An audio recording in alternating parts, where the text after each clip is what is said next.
नमस्कार आदाब, मैं अजीम तांबोली, आप देख रहे हैं वाईएसआर न्यूज़।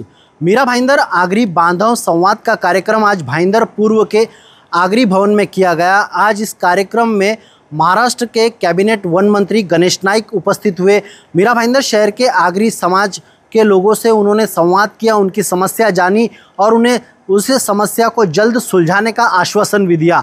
आज इसी संदर्भ में हमने आगरी समाज के लोगों से बातचीत की, साथ ही साथ वन मंत्री गणेश नाइक ने भी अपनी प्रतिक्रिया दी।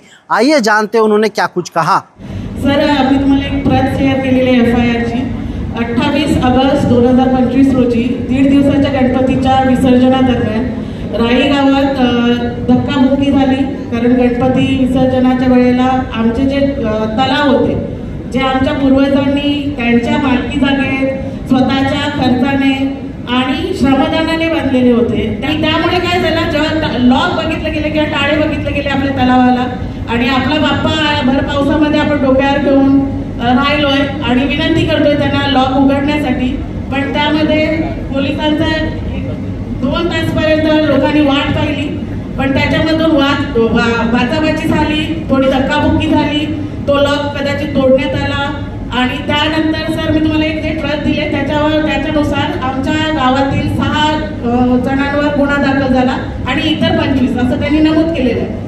त्यामध्ये त्यांनी सर फक्त एवढ्याशा गोष्टीसाठी आमच्या जी ग्रामस्थ आहेत, जे 6 आणि इतर 25 त्यांच्यावर 10 कलम लागलेली आहे। त्याच्यात दंगल, पर्यावरण विरोधी या सगळ्या गोष्टींमध्ये 2 नॉन अवेलेबल आहेत सर। अशी रिक्वेस्ट करते सर सर्व आमच्या मीरा भाईंदरच्या ग्रामस्थांच्या वतीने आणि राई ग्रामस्थांच्या वतीने। धन्यवाद।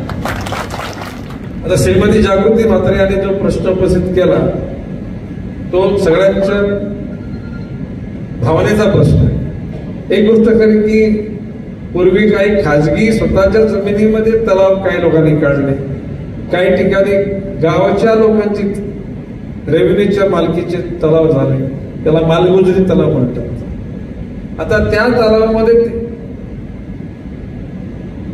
गणपतीचं विसर्जन करण्याकरता शाडूची माती आणि प्लास्टर ऑफ पॅरिसच्या मूर्त्या, हा फरक त्या ठिकाणी आणि काही पर्याय निश्चितपणे या बाबतीमध्ये मंत्रालय स्तरावर मी बैठक घेईन, पर्यावरण विभागाच्या लोकांना बोलवेन आणि महानगरपालिकेचे आयुक्त, जे पोलीस आयुक्त या सगळे तिथे असतील आणि मग त्या ठिकाणी ज्या केसेस त्या तुम्ही चिंता करू नका, त्या केसेस काढल्या जातील। मी स्वतः त्या ठिकाणी आग्रह दिली, तिथे काय आपण कोणाला मारलेले नाहीत, कोणाचं काहीतरी नुकसान झालेलं नाही, ठीक आहे।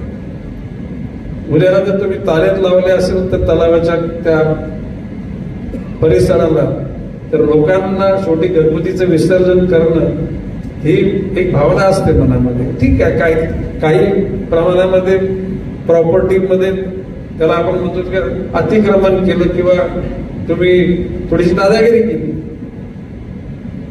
या बाबतीमध्ये एक अतिशय संवेदनशील मार्गाने हा प्रश्न सुद्धा मंत्रालयाची बैठक घेऊन मी सोडवेन आणि भविष्य काळामध्ये जर तुम्ही आता मागे गणपतीचा उल्लेख केला, त्याच्या अगोदरच ही बैठक मंत्रालयामध्ये लावून नरेंद्रजी मेहता त्या या सगळ्या विषयांना, म्हणजे दिल्लीला चिलोत्र्यांच्या प्रश्नाकरता being MLA of this town, या शहराचे आमदार म्हणून नरेंद्र मेहता असतील, या ठिकाणी गणेश विसर्जनाचा आणि शाडूच्या मातीचा किंवा प्लास्टर या विषयात सुद्धा नरेंद्र मेहता आणि तुम्ही ठरवा, अन्य कोणी या अवस्थेत। देखिए, बात ऐसी कि ये तो इलाका पहले आगरी समाज के प्रभुत्व के नीचे ही था। भाईंदर वेस्ट में क्रिश्चियन कम्युनिटी थी, उत्तन परिसर में, लेकिन मेजॉरिटी गांव तो आगरी लोगों के थे, कोली लोगों के कई गांव थे। अभी ये गांव के लोगों को यहाँ की जनता ने सम्मानित किया है, बहुत सारे पैमाने पे उनको प्रतिनिधित्व दिया गया है और आज के तारीख में उनकी कोई समस्या थी वो सुनने के लिए नरेंद्र मेहता जी ने मुझे सूचित किया कि भाई ऐसी मीटिंग करने की ज़रूरत है और उनके कहने से ही इधर मीटिंग में आया मैं और सबका जो दुख है वो सुन लिया मैंने, उसमें से रास्ता पक्का निकालेंगे। अभी मैं समझता हूँ कि ये अधिवेशन के पहले ही, ये जो अधिवेशन 7 तारीख को है या उसके पहले मीटिंग लगाऊंगा या अधिवेशन के बाद ये मीटिंग लगा के यहाँ के इलेक्शन होने के पहले, मतलब लोगों को भाई हमें उल्लू बना रहे, ऐसा नहीं होना चाहिए। We will do whatever it will concrete. दादा इस तरह का आह्वान करेंगे नहीं, आगे चल के सभी समाज को समान न्याय देने की भावना रही पार्टी की रहेगी, ऐसा मुझे विश्वास है। साहेब प्रफुल्ल माजी नगराध्यक्ष स्वर्गीय प्रफुल्ल पाटील हे जेव्हा होते तेव्हा त्यांनी ठराव मंजूर करून त्या मैदानाला आर्थिक क्रीडांगण असं नामकरण करून दिलेलं आहे। आणि साहेब मी तुम्हाला 8/10/2025ला तुमच्या ऑफिसला एक अर्ज दिले, त्याची कॉपी आता तुम्हाला दिलेली आहे साहेब। परंतु असा काय चमत्कार झाला की जागा आता भलत्याच पुढे मोठ्या नावावरती दिलेली आहे। तरी माझी आपणास विनंती आहे की धर्मदाय आयुक्त साहेब आणि पोलिसांना आपण लवकरात लवकर ज्या कोणा व्यक्तीने ती सदर जागा बेकायदेशीर ताब्यात घेऊन कब्जा केलेला आहे त्याच्यावर कठोरात कठोर कारवाई करावी। तर हा जो टोल नाका आहे तो न पालघर जिल्हा, न ठाणे जिल्हा, न मीरा भाईंदर महानगरपालिका या कुठल्याही भागातून न जाता त्याला मुंबईमध्ये ढकलून द्यावं, त्याला काढून द्यावं, ही आपली नम्र विनंती असेल। ज्यावेळी आपण मंत्री झाला त्यावेळी आम्ही पहिली आपली काकाच्या माध्यमातून आणि आमदार साहेबांच्या माध्यमातून आपली भेट घेतली आणि त्यावेळी आपण आश्वासन दिलं की हा प्रश्न लवकरात लवकर मार्गी लागेल। त्यांनाच आम्हाला त्यांच्या दालनामध्ये बैठक आयोजित केली होती, अजेंडावरती विषय घेतलेला होता आणि वन विभागाचे अधिकारी, महसूल विभागाचे अधिकारी यांच्यासमोर आम्ही आमची समस्या मांडलेली आहे आणि त्यांनी आम्हाला आश्वासित केलेलं आहे। त्यांच्या मनात आलं की मला घोडबंदर चौपाटी बनवायचे, मग स्थानिक भूमिपुत्रांची घरं, त्यांचे प्लॉट हे जबरदस्ती हलवण्याचा एक प्रयत्न चालू आहे।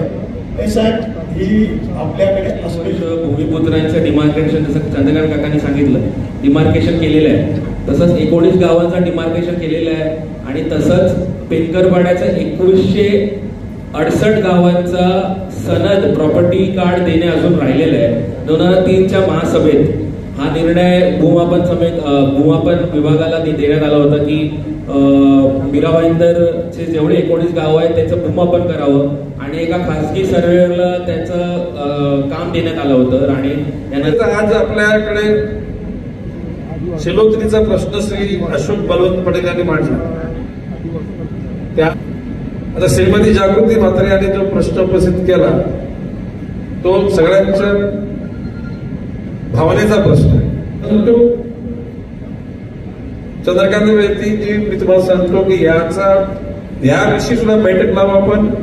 जर शासनाला ती जागा पाहिजे असेल तर बाजार भावाप्रमाणे किंवा सिस्टीम प्रमाणे पैसे द्या, नाहीतर ती जागा मोकळी करा।